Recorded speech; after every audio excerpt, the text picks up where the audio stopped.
ഒരു waste cardboard പീസും കുറച്ച് പഞ്ഞിയുണ്ട് എന്നുണ്ടെങ്കിൽ നമുക്ക് സിമ്പിളായിട്ടൊരു വോൾ ഡെക്കോർ ക്ലൗഡ് ചെയ്താലോ. അപ്പോൾ ഇതുപോലെ ഒരു കാർഡ്ബോർഡ് പീസിൽ ക്ലൗഡ് വരച്ച് ഞാൻ വെട്ടിയെടുക്കുന്നുണ്ട്.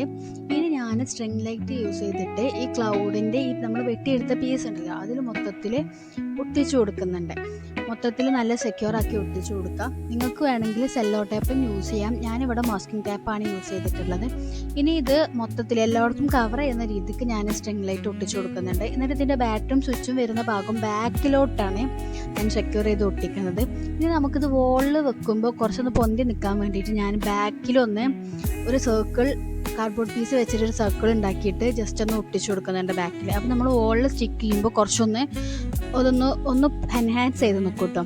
ഇതും ഞാനൊന്ന് സെക്യൂർ ചെയ്ത് ഒട്ടിച്ചു കൊടുക്കുന്നുണ്ട്. ഇനി നമുക്ക് എന്ത് ചെയ്യാം, നമ്മുടെ പഞ്ഞി ഉണ്ടല്ലോ കുഞ്ഞു കുഞ്ഞു ബോൾസ് ആക്കിയിട്ട് ഇതിൽ ഒട്ടിച്ചു കൊടുക്കാം. അപ്പോൾ ഞാനിവിടെ യൂസ് ചെയ്യുന്ന ഗ്ലൂ ഫെവിക്കോൾ തന്നെയാണ്. ഫെവിക്കോൾ മൊത്തത്തിൽ സ്ട്രിങ് ലൈറ്റും ആവാതെ ഒട്ടിക്കുക കേട്ടോ. സ്ട്രിങ് ലൈറ്റ് ഇല്ലാത്തടത്തൊക്കെ പശ തേച്ചിട്ട് ഈ പഞ്ഞി ഇങ്ങനെ ഓരോന്നായിട്ട് ഒട്ടിച്ചു കൊടുക്കാം. ഞാൻ മൊത്തം കംപ്ലീറ്റ് ചെയ്ത് ലൈറ്റിലിട്ട് കാണിച്ചു തരാം. ഇഷ്ടപ്പെട്ട എല്ലാവരും ഒന്ന് ട്രൈ ചെയ്ത് നോക്കണേ. അപ്പോൾ ബൈ.